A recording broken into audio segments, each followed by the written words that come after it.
Hi guys! Welcome back!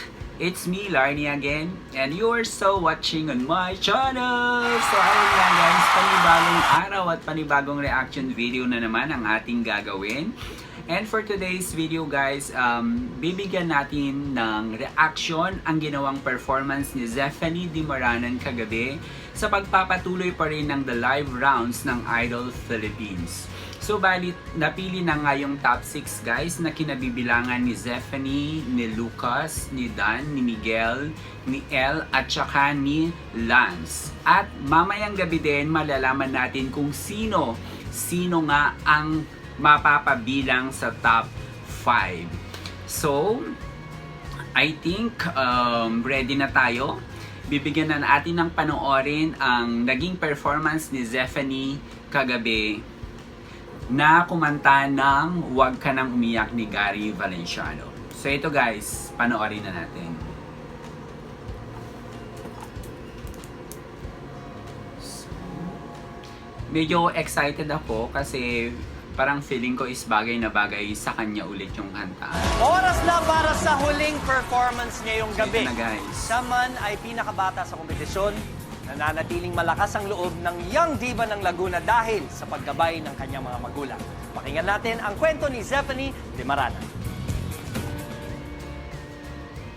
Habang tumatagal po, pakunti na kami ng pakunti. Dahil isa po ako sa pinakabata, hindi ko pa po alam kung paano i-handle ang pressure. Pero dahil sa pagmamahal ng family ko at sa magagandang comments at advice ng judges, parang Siya pa talaga din po yung ako dito pinakabata, sa Idol no? Philippines. Hi, Zeph! Hi po.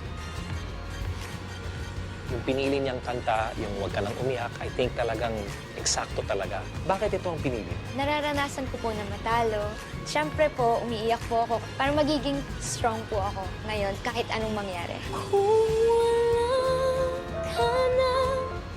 Ang lamig ng boses. Para lang maramdaman talaga ng lahat ng mga manonood kung ano yung naramdaman ko nung unang beses kitang napanood. Sila naman ngayon ang kantahan mo.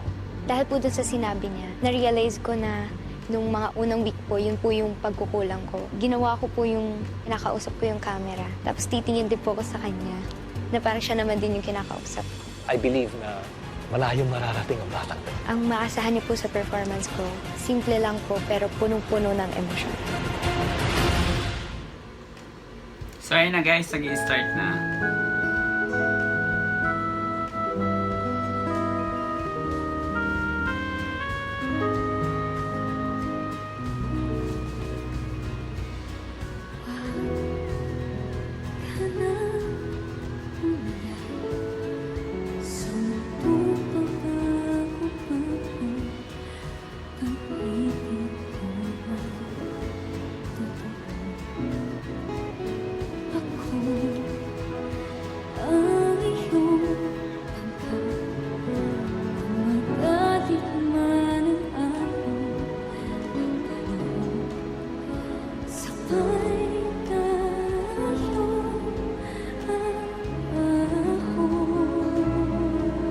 Ang galing.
gosh, I love that one. Wala ka nang kakampi, isipin mo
Ang galing niya, guys.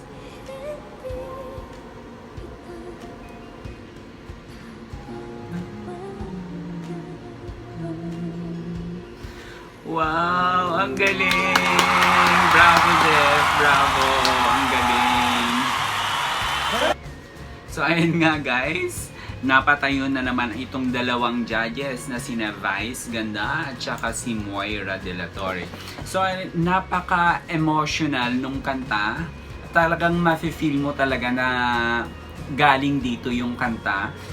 Actually, lahat naman ng naging performance ni Zephanie, ganun yung ganun talaga siya, mararamdaman mo na galing dito. Pero ngayon nga, tama yung sinabi niya na yung simple lang pero napaka-soulful. 'Di ba? Ganon. Kasi ang sarap lang pakinggan sa tenga. Tapos yung mga runs niya, may mga runs din siya ng konti na parang ang sarap din. O 'di ba? Parang may alam naman. Pero charot. Hindi, pero honestly guys, super nag-enjoy ako sa performance niya. Ang galing lang, hindi siya nagbabago. Consistent siya actually mula nung nagsimula ang live rounds. Consistent yung pagiging top 1 niya, hindi man top 1, top 2. Tapos ayun nga guys, super malapit na yung inaabangang grand finals. I think next week na yan. Sana makarating siya doon.